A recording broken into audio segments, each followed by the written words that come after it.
Let me ask you this. What's the value that you get out of being on a board? Well, so at this point in my career, 30 years into a business, and I guess I joined the board 9 years ago. Um, it was at the point in my career where I actually could lift my head and look up at this amazing industry that had given me more than I ever expected.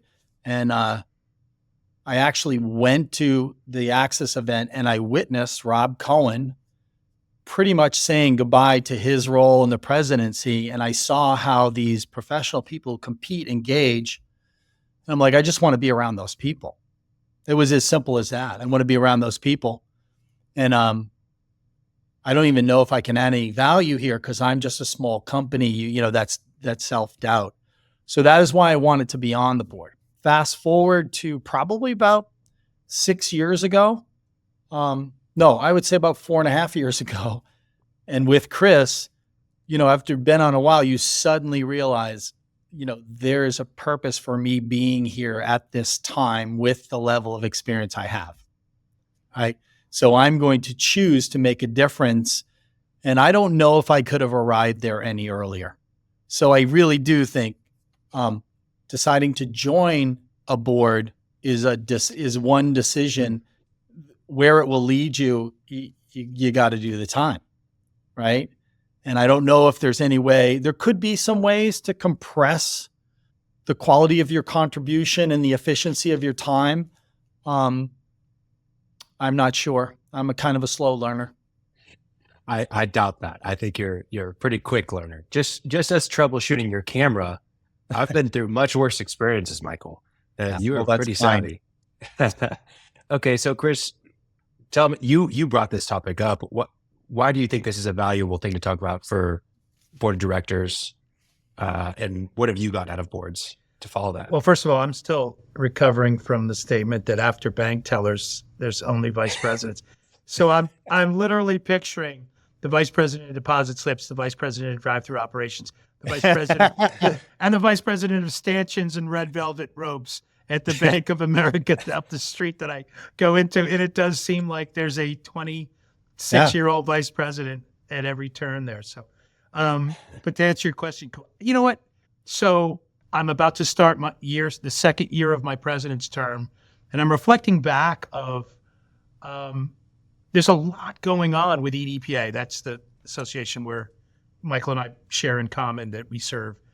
And, I'm thinking about what it took. I'm very comfortable with where I'm at right now, even with everything going on. But it's the 6 or 7 years that led up to this. And it's, and I, like Michael said, I wasn't ready.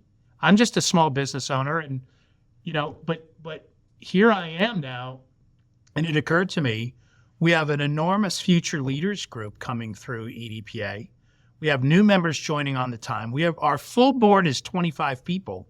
And there's a fair amount of folks that are 4 years and less that have come on.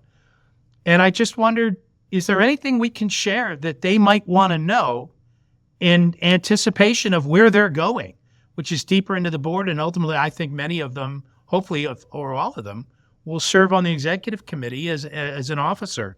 So I did a brain dump a few weeks ago with Michael and I said, by the way, here are the 44 things that I've learned and I've gotten better at. And so I just thought about volunteerism in general.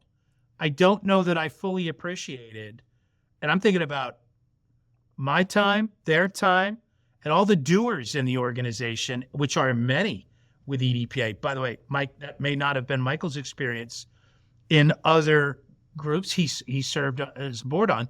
I served on one other association board in the trade show industry, nowhere near the active group there. So I thought about the time demands of that. I would want to know. I would want somebody to tell me about what that means as I balance my day job. Working with strong-minded leaders. There's a lot of strong leaders. And then ultimately, if you become a leader of leaders, it's not the same as being a leader at your company or subordinates. Be quiet and listen a lot more. The leadership Let me tell you, it is everywhere. And you can either be, frustrated that you're not the lead singer in the band, or you can realize you're in the Eagles band and the harmony is 7 parts, right? Which is incredible. I've always said I can be a chief or I can be an Indian. And every month with the EDPA board work, I'm both at different moments. And I think there's preparation if you're only a boss and that's all you've been, or you've never been empowered to be a chief. Get on a Michael McMahon subcommittee for workforce, and you're going to learn what it's like to be a chief pretty darn quickly. By the way, a well-supported chief. Michael and I, we talked about this early on both in our times as executive committee. We learned what good governance of an association or a nonprofit looks like.